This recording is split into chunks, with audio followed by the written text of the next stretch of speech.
Hi, welcome everyone to the Egenis seminar. I'm very happy to introduce Dr. Brian Earp from the University of Oxford, and he's a senior research fellow in moral psychology at the UHERO Center for Practical Ethics there. He's also an associate director of the Yale Hastings Program in Ethics and Health Policy at Yale University, which is also where he completed his PhD in philosophy and psychology. I think what's interesting in Brian's work is that, well, it's quite diverse, involving philosophy, history, and sociology of medicine, cognitive science, experimental psychology, ethics, and bioethics. And he also recently published a book called Love Drugs on the Chemical Future of Relationships, published by Redwood and Stanford University Press. And it addresses the ethical implications of drugs that control romantic feelings. And in addition, he has written extensively on issues of bioethics, gender, sexuality, and more.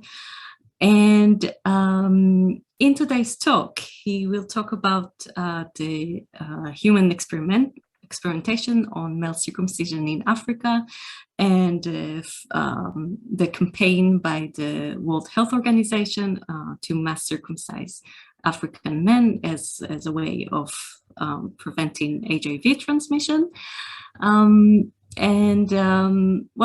one of the reasons why I invited Brian is, well, I mean, first of all, I'm also interested in social, medical, and medical aspect or cultural aspects of male circumcision. And it also has some relevance to some of the one of the courses I'm teaching in the MSc in Social Data Science on policy analytics. So we also talk there about randomized controlled trials and policy intervention. And one of the examples that I give for ethical issues in randomized controlled trials, I give the example of the male circumcision experiments that were conducted in the 1980s, 1990s mainly. And students are usually quite shocked to realize that this was actually done in a randomized controlled trial context, that people were actually randomly allocated to be circumcised or not as an experiment. And yes, and I think it's a really fascinating topic that has many far-reaching implications about ethics in science and how policy is informed by science. And okay, so I will stop talking and will give the floor to Brian Earp. So thank you very much. Well, thank you for such a generous introduction. You can see from the title the gist of the talk that I'll be giving today, but I want to just first acknowledge that this is a team effort. These are my co-authors here who wrote this paper with me over the course of a number of years, really. So the first author is Max Fish, who used to be a scientific journal editor, but has over the last number of years been working for a nonprofit group that's co-led with African colleagues called the BMMC Experience Project. And the goal of this project is to try to give a greater platform for those who feel adversely affected by the campaigns, but who don't feel that they have any kind of linkage to the media or to policymakers to have their concerns heard. Ariane Chavisi is an author on this work. She's a senior lecturer in ethics at the Brighton and Sussex Medical School, also an associate editor with me at the Journal of Medical Ethics, and works a lot on post-colonial bioethics, issues of race and gender. Tatenda Gwambuka is a Zimbabwean legal practitioner and has been writing for a number of Pan-African publications focused on development and human rights. Godfrey Tangwa is an African bioethicist and an emeritus professor of the University of Yaoundé in Cameroon, and is a fellow of the Cameroon Academy of Sciences and the African Academy of Sciences. And finally, our senior author is Daniel Nkayana, emeritus professor at the University of Cape Town, and for 20 years was the editor of the South African Medical Journal. Also former president of the South African Medical Association. And I just think it's important to acknowledge the enormous contributions of all of these authors to this joint effort. So I want to start with one of the more recent press releases I was able to find that the WHO put out, just to see what its current stance is on this now more than a decade-long policy of aiming to circumcise 30 million or more African men and boys. And so here's the latest I could find from the WHO. They refer to the year 2007, which was a turning point in policy development here, where the results of what they call the gold standard randomized control trials showed that VMMC, so that stands for voluntary medical male circumcision, reduced men's risk of heterosexually acquired HIV by 59%. That's a relative risk figure. Now, more than 10 years of further evidence shows that VMMC is having a substantial effect in real-world settings. There wasn't a link to any particular citation about what the substantial effect is in real-world settings. I'll talk about later a problem in that there's been a scaling up of ART and other non-surgical means of preventing a transmission of HIV. And so there really isn't isolated data showing independent effects of VMMC because it's put forward as part of a package of intervention. So it's a little bit hard to isolate the cause and effect there. Nevertheless, VMMC has reached over 25 million men in East and Southern Africa through 2019.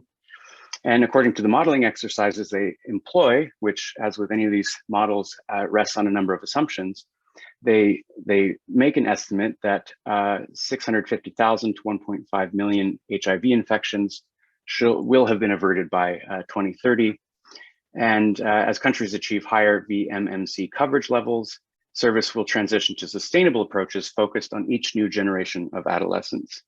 So the goal here really is to circumcise indefinitely massive swaths of African populations in a number of different countries, where the entire program is oriented around traditionally non-circumcising groups. So there are, of course, a number of African ethnic groups that have for many generations practiced a kind of circumcision typically as a rite of passage into adulthood.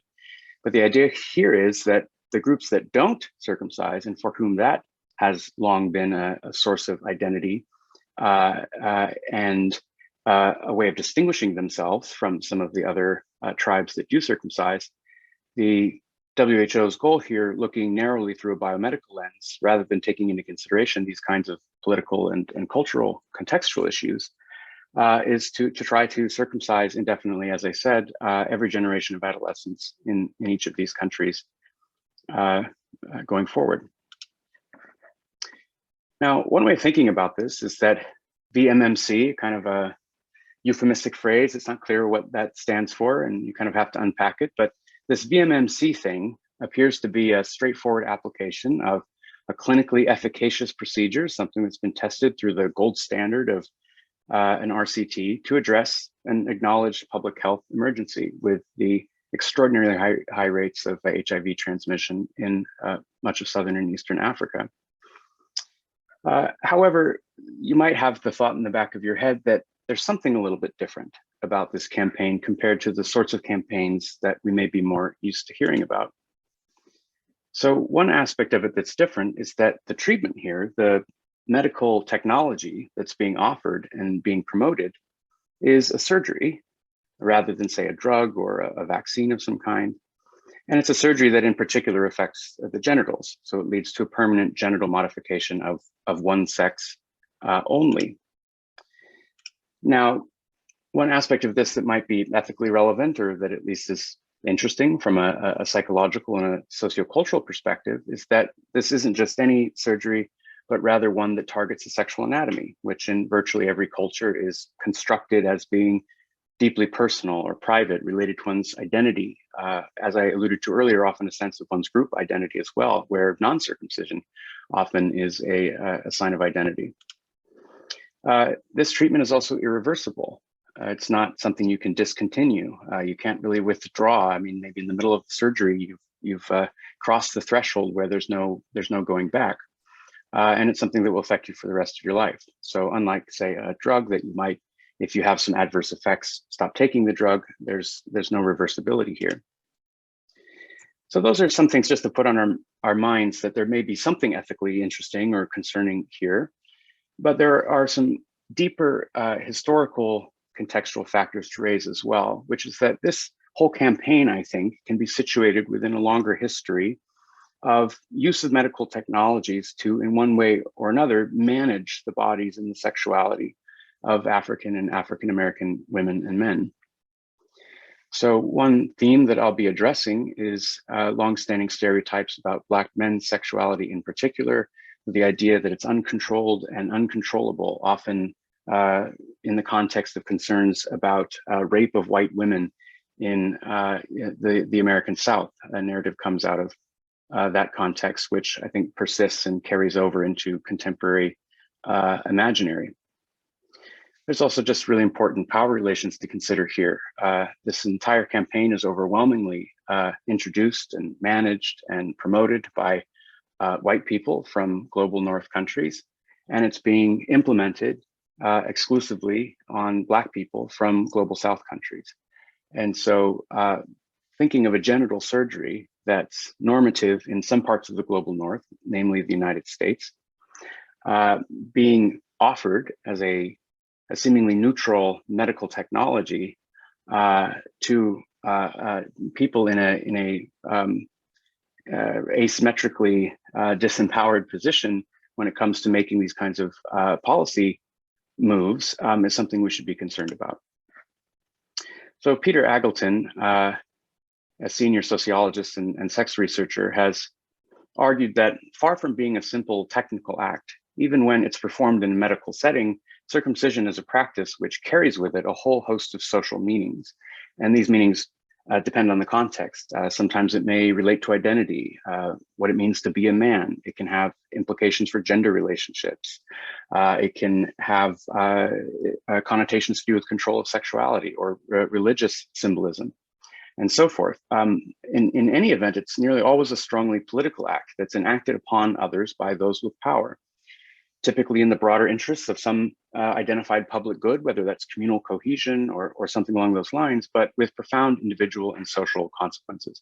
So it's the sort of thing that we should be thinking about in a critical way. So I'm going to give you some brief background on circumcision generally, just so you know what it is we're talking about, and then I'll try to tie that back into those 2007 WHO recommendations and transition that into more of an ethical analysis.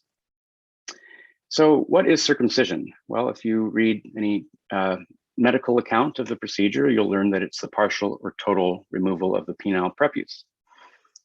So what's the penile prepuce?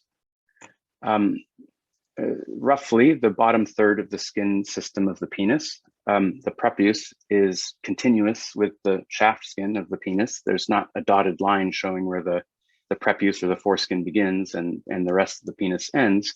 So there's always a bit of a guessing game when deciding where to make a cut. Anatomically, the prepuce is analogous to the clitoral prepuce. They have the same name because they emerge from the same embryological genital tubercle. And so the clitoral prepuce and the penile prepuce are analogous tissues. The clitoral prepuce is continuous with the labia, and the labia and the foreskin have similar properties as well, as I'll discuss in just a moment. So one function of the prepuce, regardless of the person's sex, is to protect the glands of the phallus from injury, to avoid direct stimulation of the glands, which is very sensitive. So stimulation, for example, of the clitoral glands without a covering of prepuce could be quite uncomfortable. The same thing is true with direct stimulation of the head of the penis, which is normally an internal organ, and is protected by a covering in much the same way that the eye is protected by an eyelid. Further functions of the penile prepuce has to do with its anatomical properties that are analogous to the labia, as I mentioned. So one is it covers and protects a urinary opening to keep contaminants out. The tissue itself is elastic and self-lubricating. It's sexually sensitive in its own right, and it's tissue that can be played with and manipulated. It changes the dynamics and the biomechanics of sexual interactions, whether through masturbation or through partnered activity. And finally, recent work has replicated some findings that have been around for 15 years or so, which is that the foreskin is the most sensitive part of the penis to light touch sensation. So here's some ways of thinking about the implications of removing the penile prepuce. One way to get an intuitive grasp of it is that it's analogous in some ways to labiaplasty, removal of the labia. So this has a couple of implications. One is that you can remove this tissue without somehow eliminating sexual pleasure or causing sexual disability. It certainly doesn't destroy the ability to engage in, for example, heteronormative penile vaginal intercourse.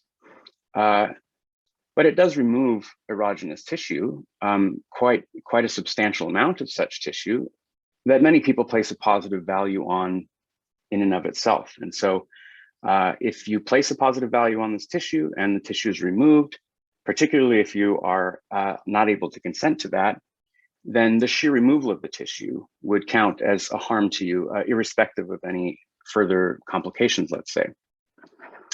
As I said, it changes the subjective experience and the biomechanics of sex, not necessarily in a bad way. Some people have their labia removed or their prepuce removed, and they prefer it that way. And they prefer how it feels, but some people may feel differently.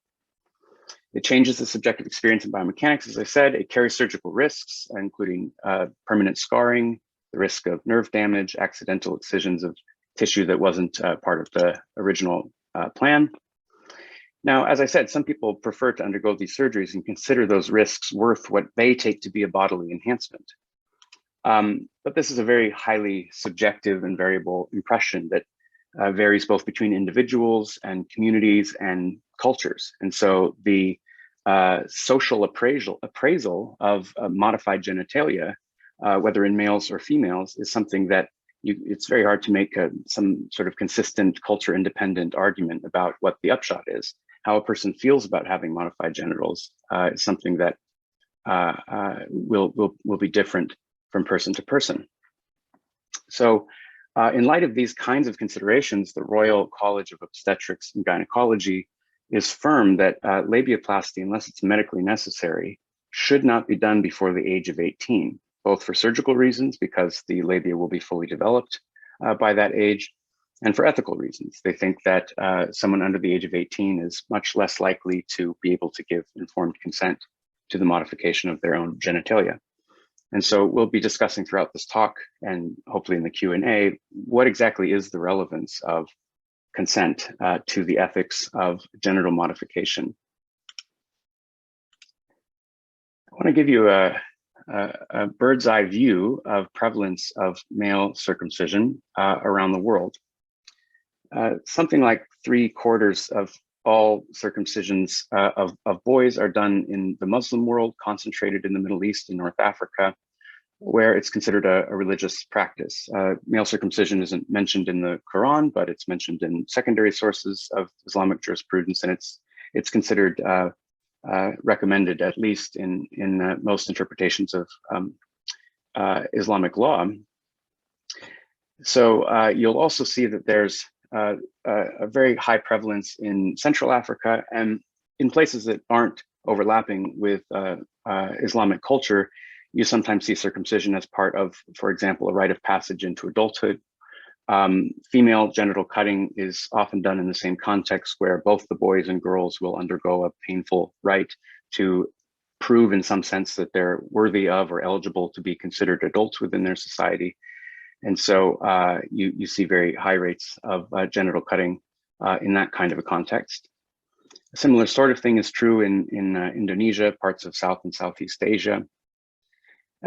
There's an anomaly here, which is that South Korea has very high rates of male circumcision, and I'll come back to that in just a moment because it has to do with the next country I'm about to talk about, which is the United States.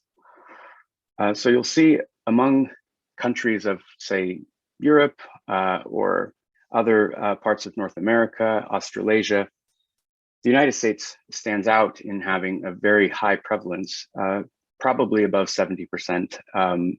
In recent decades, it was up past 80% or 90%, where circumcision is performed as a birth custom in the United States. Unlike these other contexts that I mentioned, where circumcision is typically done to a boy in the Muslim world, maybe around ages 7 or 8, it depends, there's a lot of variability, it depends on whether it's been medicalized and so forth. African rite of passages tend to be closer to puberty. In the Philippines, the rite of Tuli is done to boys also around the age of 11 or 12. So the United States is anomalous in that it's the only country of the global north, anyway, that practices circumcision as a majority custom for non-explicitly religious reasons, as you may have in the case of Israel. So why does circumcision persist in the United States? Some of you may know, or many of you may know, that circumcision was a reasonably popular cultural custom in England up until about the 1950s. When the NHS was established, some careful work had to be done to decide which procedures would continue to be covered on the NHS. And so what was at that point a mark of class and status, and which had been originated within the Victorian era in England as partly as a means of combating childhood masturbation, and I'll come back to that, it didn't pass the test of the NHS evaluation, and so circumcision was dropped from British medicine, fell out of favor in Australia and New Zealand, where it had also had very, very high rates. But for some reason, it persists in the United States. And the main theory that I'm aware of for why that is so is that unlike the United Kingdom and many European countries, the United States does not have a centralized healthcare system. There was no similar reckoning like there was with the National Health Service, but rather you have a bunch of separate insurance companies and local providers. And so there's no financial incentive for any of these providers to reconsider whether they should be doing a surgery. That is just a matter of routine. In other words, just about the vast majority of boys that are born in hospitals in the United States undergo a surgery right after birth, for which some hundreds of dollars can be charged and is compensated for, in some cases by insurance, other times it's paid for in a private clinic. So at that point, when you have enough of the population is affected by this custom, it falls under the logic of a social norm, and it sort of begins to persist by its own inertia, especially when there's not a countervailing force that might cause you to consider changing the practice in some way. So the United States is unusual in that respect. Now, I alluded to this earlier. The United States first had medicalized male circumcision rather than circumcision among very small percentages of Jews and Muslims in the United States at the time, borrowed from Victorian England. There was different evolving theories of disease. One is called reflex neurosis theory, which suggested that irritation or overstimulation of certain nervous tissue could have wide-ranging physical and psychological effects. And so a theory started to develop that children's tendency to want to play with the foreskin as sensitive tissue would lead to masturbation, and masturbation was seen as both a medical and a moral problem. It was a moral problem for religious reasons, the sin of onanism and so forth. There were also just generalized concerns about youthful juvenile expressions of sexuality around this time. And so you have this alliance then between the proto-medical theories of reflex neurosis, which suggests that masturbation causes too much stimulation and then can overwhelm the nervous system and cause mental and physical illness, and the religious and moral considerations as well. So Kellogg, who is known nowadays as being the inventor of cornflakes, was also a prominent leader in New England of the late 1800s, and argued that a remedy for masturbation, which is almost always successful in small boys, is circumcision. The operation should be performed without an anesthetic, as the brief pain attending the operation will have a salutary effect upon the mind, especially if it be connected with punishment.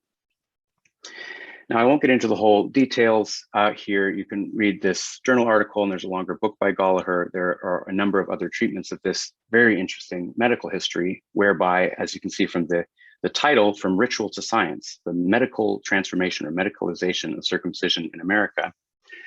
The point of this is that due to the role of this nerve force theory of disease or reflex neurosis in explaining a whole wide range of conditions, it was then thought that masturbation could that circumcision could prevent masturbation and therefore cure or prevent a wide range of conditions, ranging from eczema to elephantitis to hip joint disease and general nervousness, impotence, and so forth.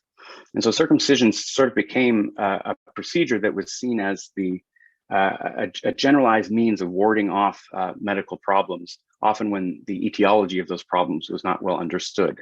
So it became the foreskin became, in the words of one author, demonized as the likely candidate that was causing all of these problems. So this was such a popularized procedure that the majority of the male population was affected by the early 1900s, and this meant that included future generations of doctors. And so it's still the case in the United States that the majority of male physicians were themselves circumcised in infancy. In other words, they've never had any conscious experience of the body part in question.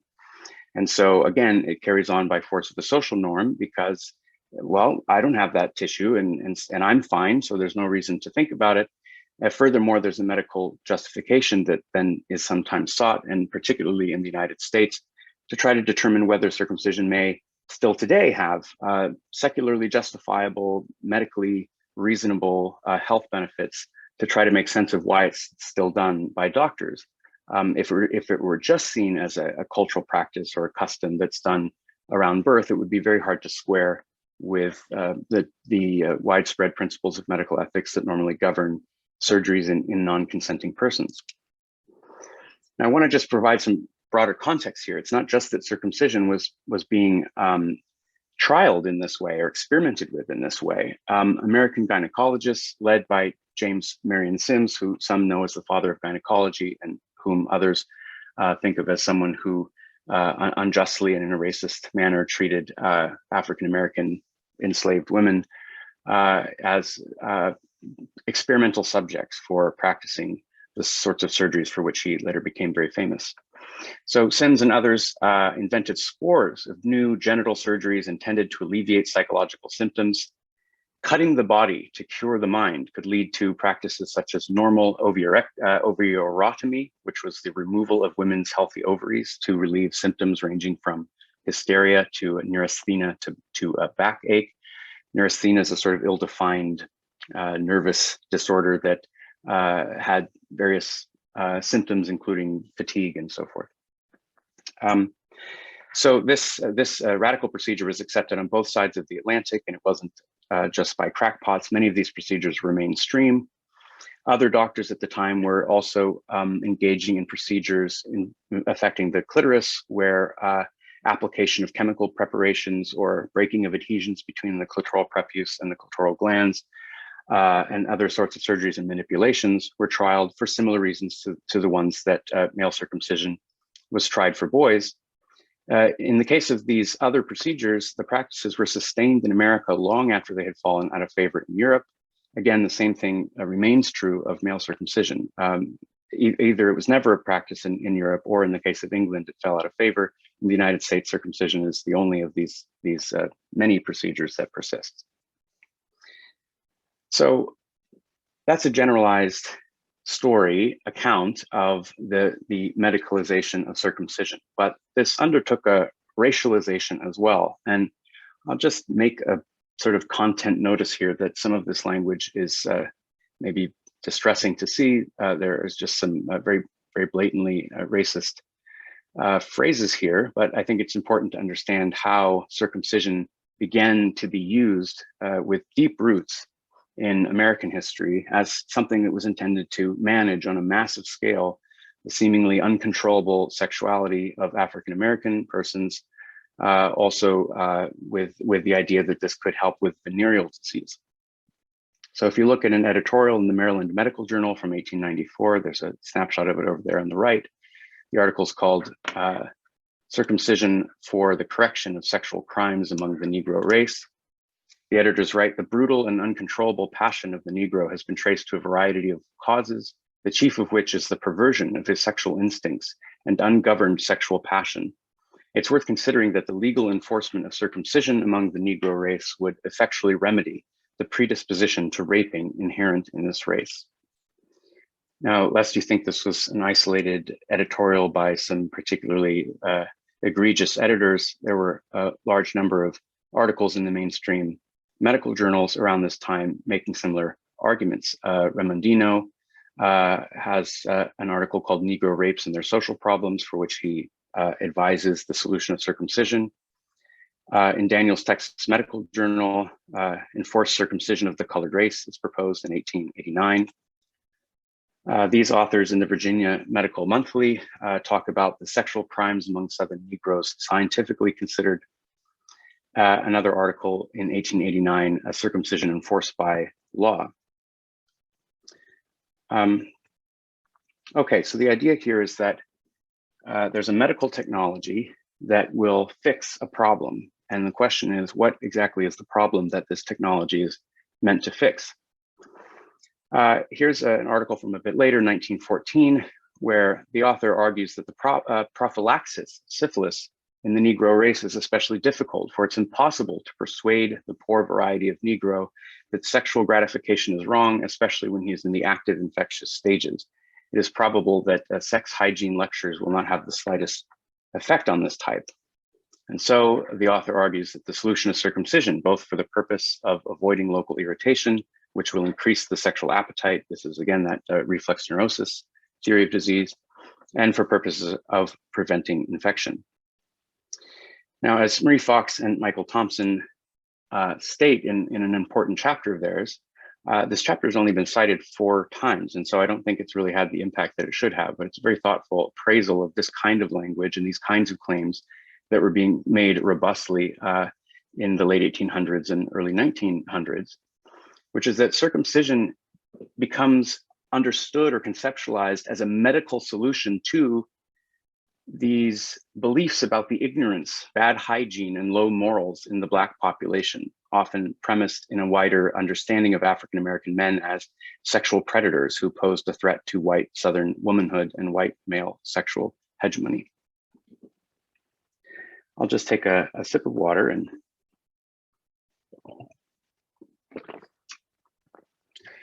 now you might think, well, this explicitly racist connection between circumcision and in particular mass circumcision programs for Africans and African Americans, this is really a long time ago. This is the late 1800s, the early 1900s. Surely that's not related to the current campaigns. Those things are so disconnected. Well, the use of medical studies to try to gather data at the expense of the ethical treatment of African Americans is obviously not something that ceased in the early 1900s. Many or most of us will be aware of the Tuskegee syphilis study, which was a 40-year study terminated in 1972, the purpose of which was to observe the effects of the disease when untreated, the so-called natural course of the disease, even when effective treatment was available. The men in these studies were not informed of the nature of the experiment. 28 patients died from syphilis, 100 died from complications related to syphilis, 40 of the patients' wives were infected with syphilis, and 19 children were born with congenital syphilis. Now, the Tuskegee syphilis study was one of the things that set off reforms and discussions and conferences to try to formulate what's become modern principles of bioethics when we think of autonomy and beneficence and justice and non-maleficence and so forth. A lot of this was coming as a reaction to widespread national outrage and outcry over what seemed to many to be an obviously unethical and racist experiment. So again, you might think, well, this was a long time ago. I mean, why we developed bioethics as a field to try to prevent these kinds of things from happening again. So I want us to keep in mind whether the lessons of Tuskegee were learned. I'm now going to tell you about a couple of studies performed by the Johns Hopkins Rakai Uganda Research Group. So there's an ongoing research program funded and staffed by researchers from Johns Hopkins, who carry out a number of studies on Ugandan men and women. One study of which was published in 1999 in The Lancet. The lead author was Maria Walwer, and I want you to remember her name. This was a study into the control of sexually transmitted diseases for AIDS prevention in Uganda, a randomized community trial. The purpose of the study was to measure the impact of treatment for various sexually transmitted infections on subsequent HIV acquisition. And so part of the design of the study was that Ugandan men and women who had treatable STIs were randomized into groups to be either treated or given inert placebos. And so those who were randomized into the group not to be treated were meant to complement the study design so that something could be learned about the causal efficacy of the treatment. But of course, it meant that they were not receiving treatment themselves. The ethicist Redpath et al. In Bioethics, the journal, wrote in response to this study that the Johns Hopkins Review Board and also the US government agencies that approved this study approved a study that they would have considered inappropriate, unethical, and possibly illegal in their own country. Now, there's a big literature debating about whether different standards should be applied to different countries for various reasons. We can maybe talk about that in the Q&A. Here's a second study by Walwer and colleagues. In this study, published just the next year, the authors allowed and assessed HIV transmission from participants who had already tested positive for the virus. So the researchers had taken the test at the beginning of the study and chose not to look at the results, but could have known who had HIV, to allow transmission of this lethal virus to unknowing seronegative partners, 90 of whom ultimately contracted HIV.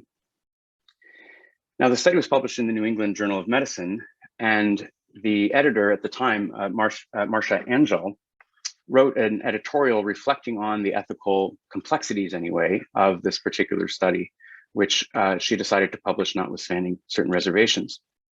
She said, it's important to be clear about what this study meant for participants. It meant that for up to 30 months, several hundred people with HIV infection were observed, but not treated. In addition, many people who were found to have other sexually transmitted diseases were left to seek their own treatment. Such a study could not have been performed in the United States, where it would be expected that patients with HIV and other sexually transmitted diseases would be treated. I wanted each of these points to come up one at a time, so I'm sorry you're getting all of this on the screen at once. Around the same time, 1999, you can see here, these authors, Halpern and Bailey, published a review piece in The Lancet where, not long after HIV was discovered and people were trying to figure out what to do about it, there were some initial fledgling suggestions that maybe circumcision, which has been raised within the American medical community as a potential treatment or prophylaxis for whatever is the scare of the decade, you saw suggestions to that effect basically within 2 years of the discovery of HIV. But by 1999, there were some demographic surveys that suggested an inverse correlation between circumcision prevalence in multiple African countries and HIV prevalence across multiple countries, I should say. These authors, Halpern and Bailey, who had been long-standing advocates of circumcision within the United States context, speculated about potential biological mechanisms that could explain this correlation and basically assumed causation. They thought that there was good reason to think that there was the reason for the correlation was a causal relationship between these variables. So they wrote in their article, the time to act is now. The hour has passed for the international health community to recognize the compelling evidence that shows a significant association between lack of male circumcision and HIV infection. There's a lot of interesting things to be said about this. One is just that lack of male circumcision, which means just a person with male sex traits who has not undergone a surgery, simply possessing a body part is now being characterized as essentially a risk state, which is more or less uncommon way of thinking about things. this was before there was any randomized control trial data. And so this is based just on these correlations, and yet they're already advocating far in advance of those studies that there should be a program to circumcise Africa. The French demographer Michel Guérin is in a reflective or a retrospective piece argued that these same correlations coincided with cultural differences, whereby in particular there are different rates of the age at marriage, the typical age at marriage, and therefore levels of premarital fertility, which leads to a major confound of different practices and norms around sexual behavior and age of marriage. In other words, circumcision is not randomly distributed among African groups, but rather is a cultural practice that tends to be embedded within a deeper set of social structures and may therefore come along with other kinds of practices, including traditions regarding marriage and timing of marriage, which can have implications for the number of sexual partners before a person is in a monogamous relationship. Okay, with that backdrop, I'll then want to describe to you these 3 RCTs that, as you remember, were cited in that World Health Organization press release as being the compelling basis for the rollout of these millions of circumcisions across some 16 countries. The first RCT that was published was led by Halpern, and it was in PLOS Medicine. Right as soon as this was published, the other 2 trials were undergoing peer review at the time. They hadn't been released, but subsequently trials led by Bailey, whom I mentioned, who was advocating circumcision back in 1999, led one of the trials, and Maria Wauer was the lead, or rather the senior author of the second trial. Both of these were published in The Lancet in 2007. Now, each of these trials produced strikingly, almost shockingly similar results, showing a 50% relative risk reduction across the 3 trials. This amounts to about a 1.3% absolute risk reduction in female to male HIV transmission over the trial period, which was initially measured up to 24 months. However, the trials were stopped early because of interim analysis suggesting that there was this effect, and it was deemed to be unethical to continue to allow the trials to continue. But of course, stopping trials early tends to inflate or overestimate treatment effects. So there's that potential worry. Now, because of the similarity of the results across the 3 trials, the WHO's interpretation of this, and also Cochrane reviewers, was that this is highly convincing evidence. There must be an effect out there in the world that these 3 trials are independently capturing. Otherwise, the results wouldn't be so similar. On the other hand, critics of the trials have suggested that the striking similarity in the results could similarly be evidence of similar biases or design flaws in the 3 trials, because there seems to have been quite a lot of coordination between the authors of these 3 trials in terms of how they were designing them. And therefore, it's possible that certain design flaws would be replicated.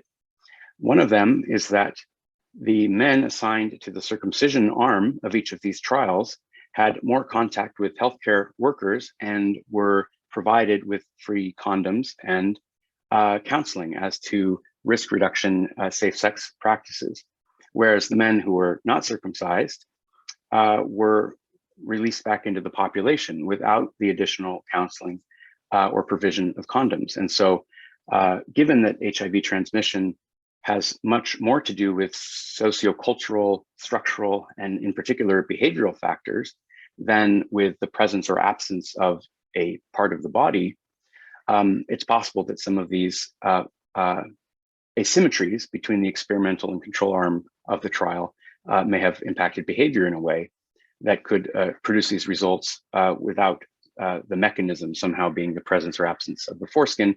The mechanism has never been established. There's no clear view among scientists as to what the mechanism driving this effect might be. So some people think it may be a behavioral effect that has little to do with the surgery itself.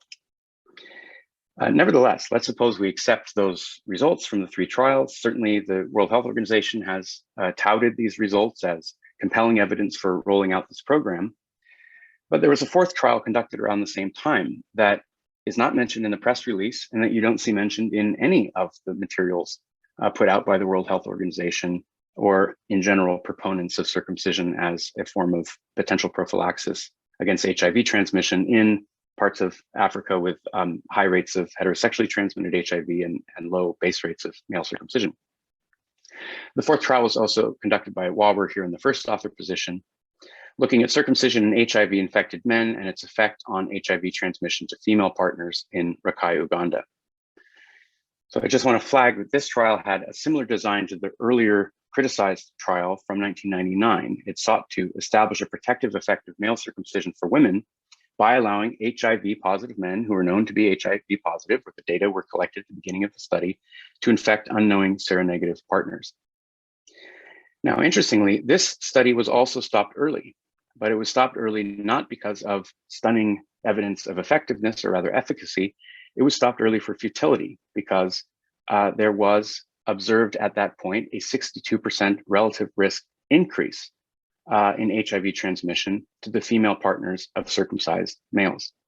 So if you think of a roughly 50 to 60% relative risk decrease in female to male transmission, being potentially counterbalanced by a 60% relative risk increase to female partners, where in this context, female partners or women in general tend to be at greater risk of HIV transmission, you might think that this trial would be a matter of central concern in deciding what the policy should be here, because circumcision doesn't have any evidence of a protective effect for men who have sex with men. It doesn't have any evidence of a protective effect for women. It has, as determined by those three trials, the evidence of female to male protective effect.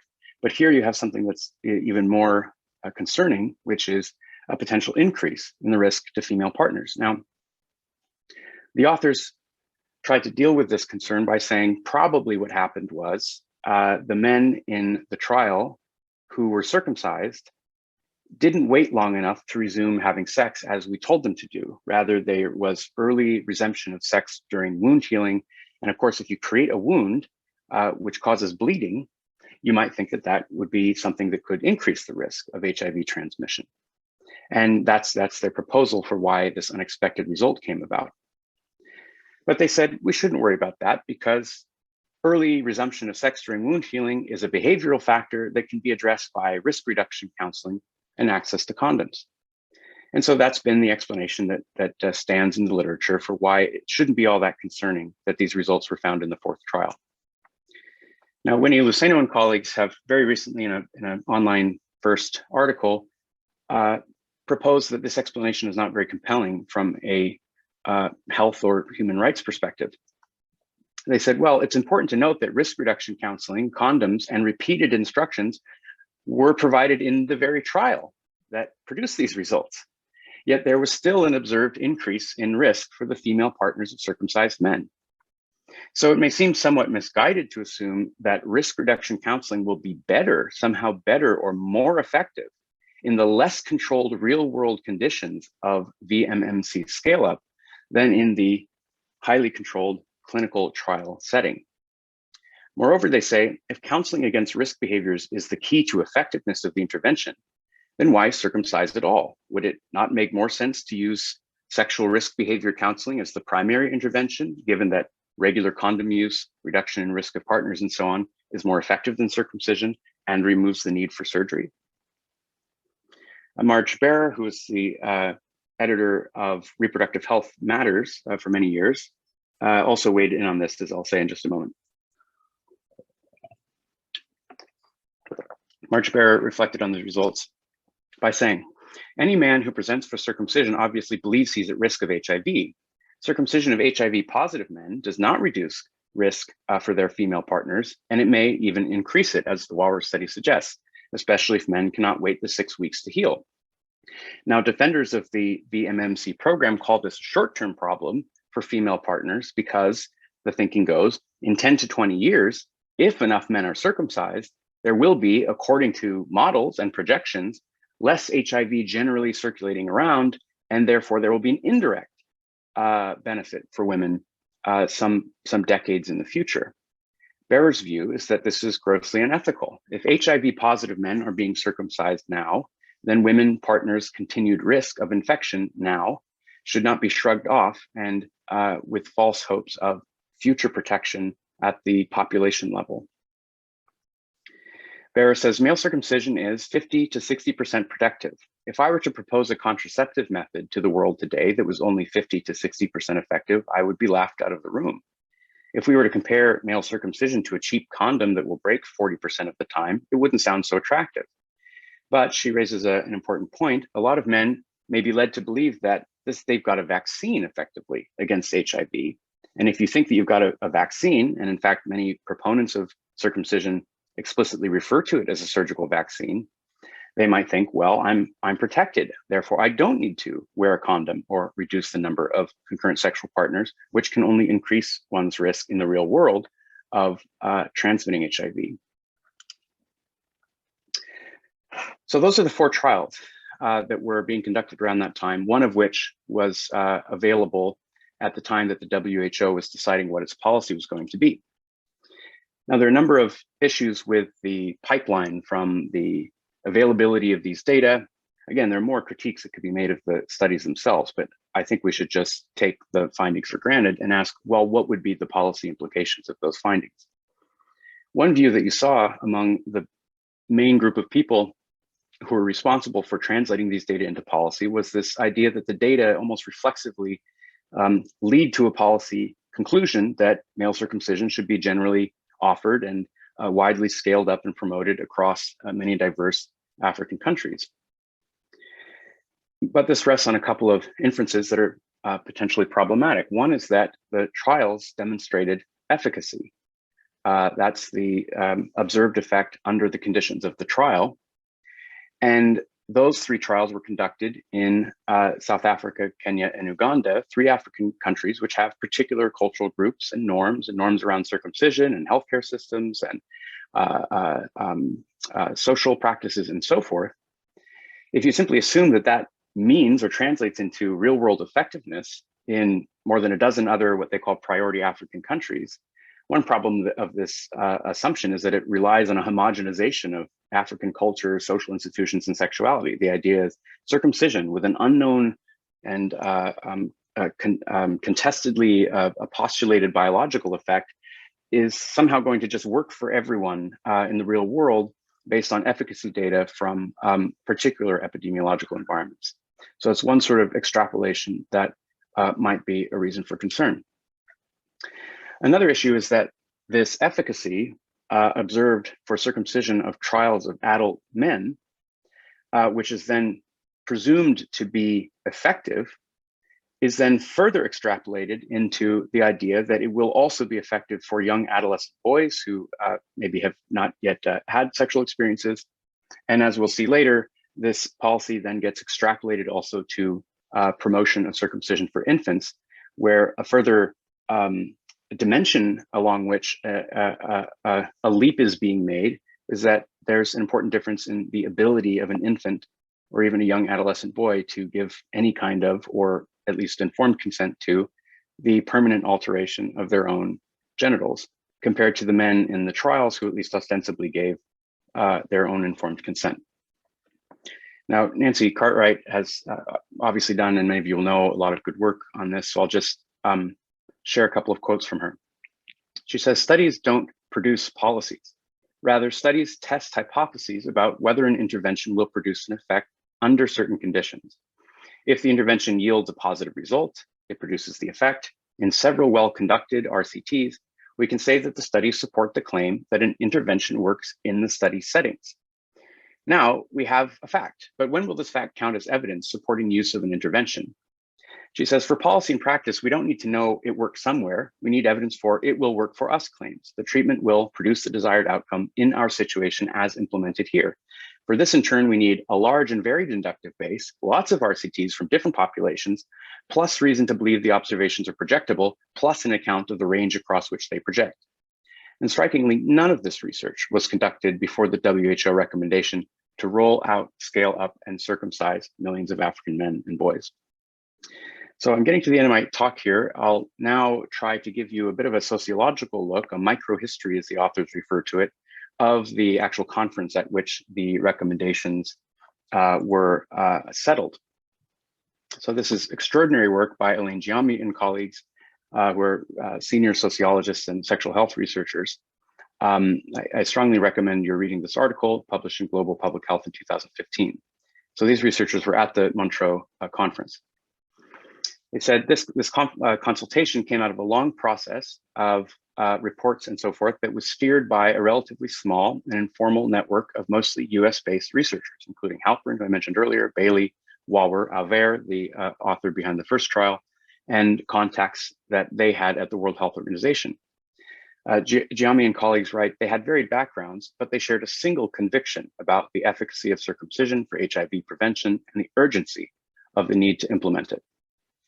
Moreover, they were active in all phases of this process. So it wasn't that they were responsible for conducting the randomized control trials and then others were in a position to undertake acceptability studies and feasibility studies and so forth, but rather these same researchers were active in all phases of the process, ranging from studies of efficacy to feasibility to acceptability to adoption and to implementation.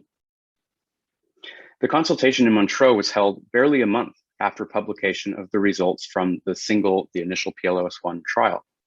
Since little information was available about the findings from the two other RCTs, and much less the fourth RCT, at the time they were under review for publication, what was known depended on the permeability assumed to take place between scientific circles, international public health organizations, and this network advocating male circumcision. The consultation cannot be characterized by openness to debate, as well as a plurality of issues formulated by the actors and resources used by them.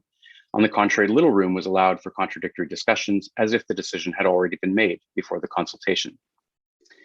A couple of quick further points here. The overwhelming majority of the participants were medical doctors. Only 6.3 of the participants had scholarly expertise in other areas, social scientists like anthropologists, demographers, economists, one jurist, and there were no nurses or social workers present.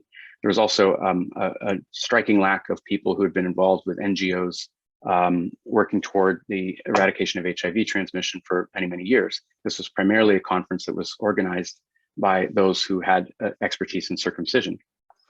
Participants from Africa accounted for 1/3 of the attendance. However, most of them were policymakers whose role was advisory, not actual decision-making. Nearly all the papers presented came from researchers or representatives of institutions in the global north, with a disproportionate number from the United States and an even more disproportionate number from Johns Hopkins University. So now we've talked about the history, we've talked about the consultation, and in the final minutes here, we're going to talk about the implementation. The World Health Organization has set quotas for how many circumcisions should be ideally carried out in each country at each year, with the goal to have some 30 million carried out by 2030, with strong pressure to meet them. And as a consequence, local officials who are charged with implementing these programs often lack the right kind of resources or infrastructure or support to do it in a responsible way. So this has had multiple effects. One is that men have not been convinced of the need for circumcision. When it's explained to them that they have to wear a condom anyway, in addition to which, if they wear condoms consistently or are monogamous with their partner, there's no additional benefit of male circumcision. They don't understand, if they're doing those things, why they would then undergo a surgery. Unfortunately, that means that there's been a shift to trying to have adolescent boys be the primary group that is targeted for the program, because the men have not fulfilled the quotas. Moreover, when the adolescent boys are targeted, there's a good amount of research coming out of research groups by Winnie Luceno and Gilbertson and so forth, that the partial protection caveat tends to get dropped, so that there is the misimpression that many of these boys have that they will be immune to HIV transmission. And then there's a sort of anything goes program of demand creation to try to get volunteers, including the use of stigma and body shaming, claims that you can't be a real man unless you're circumcised, therefore reproducing problematic gender norms as well. This is from a recent report from the WHO. They write that while males aged 10 to 14 years were not an initial priority population group for VMMC, It has been estimated that annually from 2005 to 2017, about half of the uptake was among younger adolescents, 10 to 14 years old. And about 27% was among older adolescents, 15 to 19 years old. And you can do the math, that doesn't leave much left over for circumcisions among fully autonomous adults, according to some conception of autonomy. So as I say, this has led to challenges to do with basic procedures of informed consent.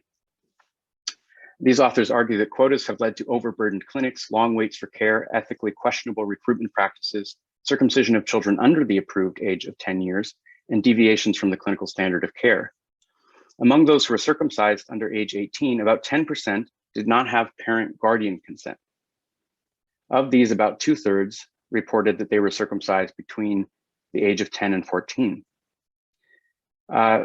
By extrapolating from their population, if it's assumed to be representative of other sites in Kenya, they said, if our finding held true for the estimated 620,000, in this case, CDC-supported circumcisions performed in Kenya over these 3 years, then by their estimates, more than 35,000 minors in Kenya alone may have been circumcised without parental guardian consent, with the majority of these being under the age of 18. Many parents are unwilling to give their consent for circumcision, as I mentioned, because circumcision is not a neutral medical procedure, but often a sign of identity and difference between different groups. So if part of your group's ethnic identity for many generations is that unlike those other groups, you don't circumcise, you might not be very keen on your child breaking this tradition of non-circumcision. But when the officials who are responsible for meeting quotas go around to the schools, there's been a very large number of circumcisions that are elicited from these 10 to 15-year-olds without even the knowledge of their parents. And yet, strikingly, I have not seen any discussion of this in international news media. I'm well aware of it because of this excellent research by these colleagues, but there's no outcry, there's no acknowledgement of this. But an unconsented surgery on a minor is an assault. And so this should be a matter of a serious concern. Well, even the infants are not, even the adolescents are not fulfilling the quotas. And so the WHO has also published materials advocating for circumcision infants who on the American model. So this is the manual for early infant male circumcision published by the World Health Organization. The J.H. Piego program is run out of Johns Hopkins. This was published in 2010, and strikingly, they cite only the RCTs of adults to make claims about HIV prophylaxis and what they claim is a lack of adverse sexual effects in infants, basically assuming then that the circumcision performed at different ages it will be equivalent in terms of these outcomes, again, suggesting a kind of reductive biomedical mindset rather than thinking about how behavior and sociocultural context affects transmission. There's very little engagement with ethical concerns about switching from the voluntary VMMC program, which was emphasized that this would be a voluntary practice targeting adult men, to an alternative proposal here that it should be imposed on those who have no opportunity to refuse consent. There's one sentence on consent in the document, which says a possible concern is that infants cannot consent, whereas all the other material is about why it's better to perform circumcision in infancy. Furthermore, they say the decision to have a newborn male circumcision is very personal and should be made after careful consideration of the risks and benefits, as well as cultural, religious, and personal preferences. The person that they're referring to is not, of course, the person who would bear the lifelong consequences of the genital surgery, but rather it seems to be the person's parent or guardian. So in other words, their personal preferences for how their child's genitals should look. There's also, unfortunately, an undeclared financial conflict of interest. One of the authors of this manual, who was at the time considered the chief expert on circumcision, advocates within the manual the use of an infant circumcision device for which he owns the patent. So he had, in 2007, patented an infant circumcision device back when the program was advocated only for adults. And then in this manual is proposing that the program should be expanded to infants. Moreover, that his device should be used. So here's David Tomlinson, one of the main authors on the report. They write, unfortunately, even in developed countries with excellent training programs, complications using existing clamps, the Gomco clamp, continue to occur. Education alone will probably not entirely prevent the problem, and strict hospital protocols should be developed to avoid the common and simple mistakes. Then they write, a new modified Yellen-style clamp has been developed that can prevent surgeons from assembling mismatching device parts under any circumstances. When available, this device will also help to prevent this complication.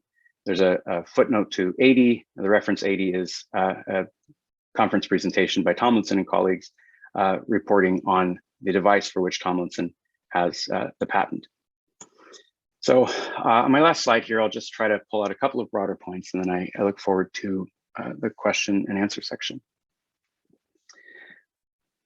Rather than promoting a neutral HIV prevention measure, the VMMC program that's being funded overwhelmingly by the United States through PEPFAR and through the Bill and Melinda Gates Foundation as the primary funders, as well as the CDC and other US-based institutions, there's the potential or the reality of a major cultural overhaul on circumcision norms and gender norms and body modification norms across vast swaths of African communities in the American model of the surgically, medically modified penis.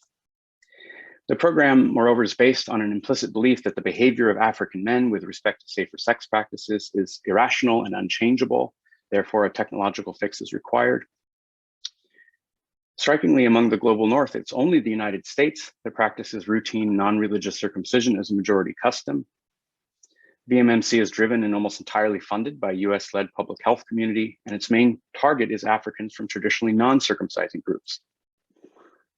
And so in this context, the intention to overwrite local cultural norms is explicit and is epitomized by, we cited in our paper, one study examining barriers to VMMC among older men, in which the authors suggest that messaging to get around these barriers of circumcision being a taboo for centuries should focus on the normality of the circumcised penis. And of course, imposing a more dominant conception of normality is precisely what cultural imperialism is.